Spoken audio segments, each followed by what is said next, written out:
Hi everybody, Darlicia Minzy here, your favorite realtor of Minzy Makes Moves Real Estate, powered by Berkshire Hathaway Home Services Select Properties.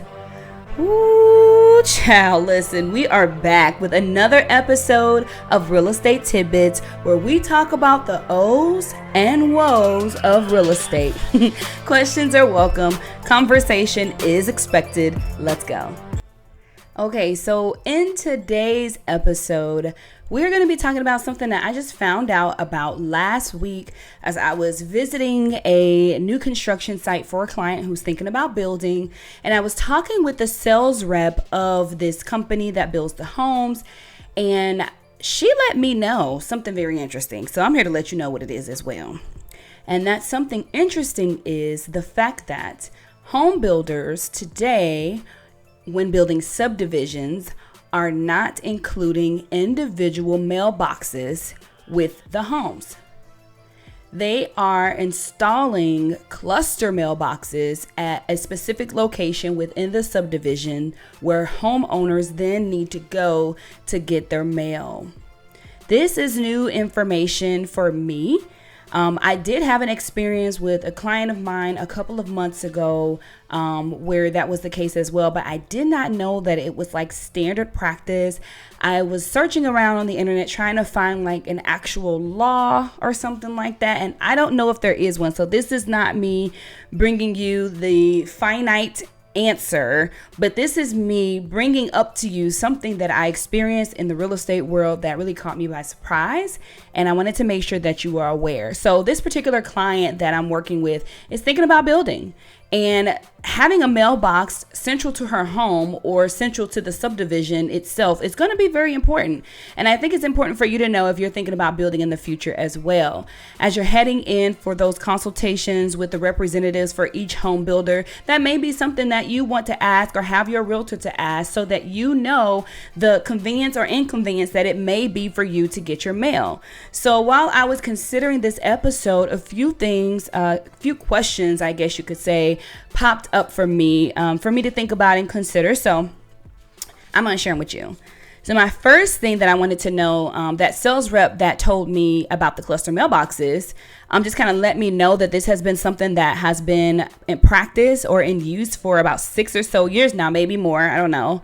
And so I found that very interesting, and I wanted to know if USPS had any like information on their website. I didn't necessarily come across any when I Googled trying to find out if there's any sort of law. I found out a few interesting things. So the first interesting thing is she said that I guess at some point in time, the U.S. Mail service was supposed to go out of business, or people were rallying for it to go out of business.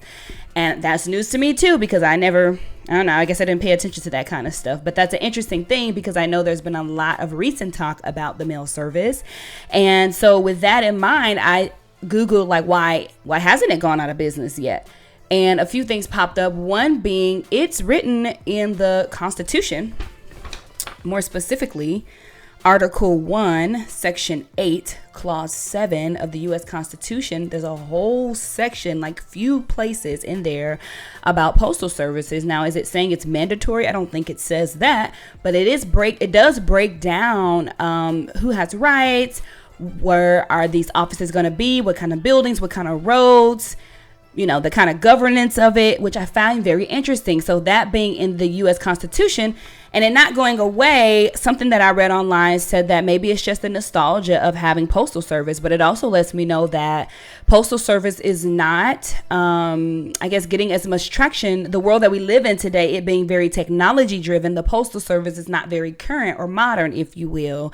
And so they were losing out on a lot of business, i.e. inflation, gas prices. Again, with the cluster mailboxes, it makes it easier for them to distribute mail with them being in one place instead of each individual household.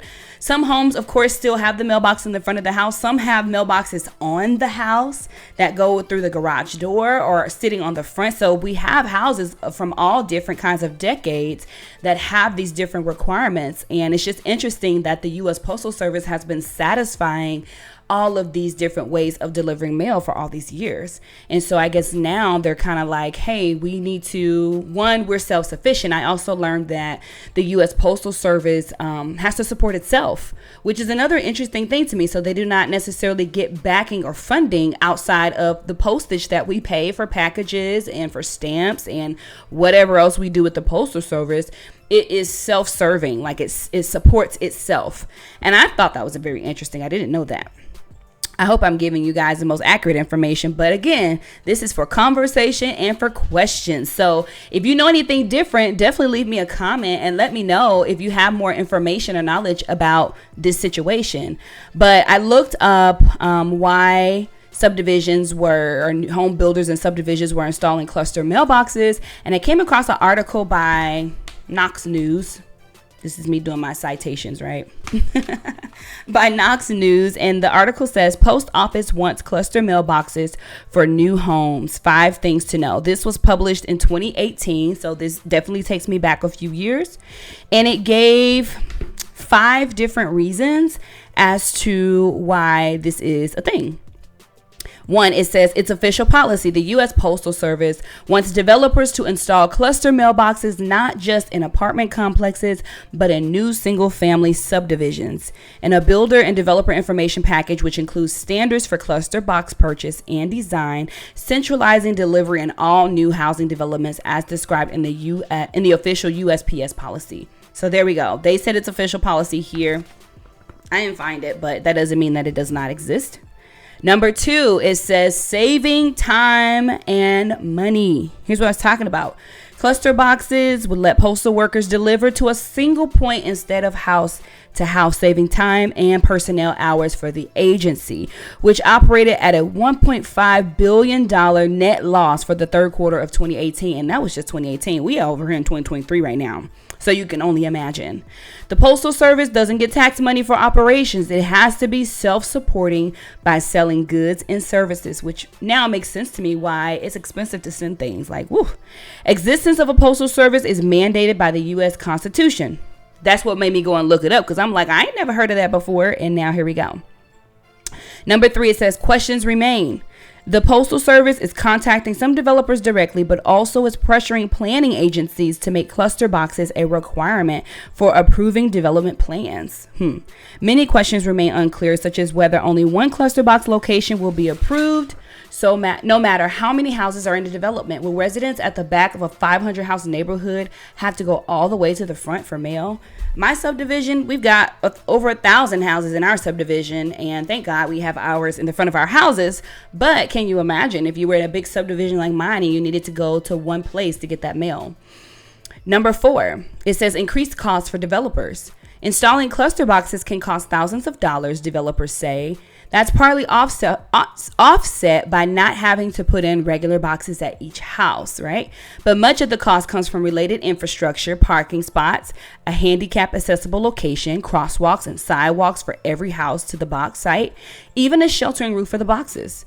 The boxes must be bought from an approved list of manufacturers. So that's also interesting to know that there are certain requirements, rules, and regulations, even for the cluster boxes. This is really good because another article that I read said that some developers are saying that it's cheaper to go the cluster box route because then they don't have to consider all of those things just listed for each individual house. I don't know.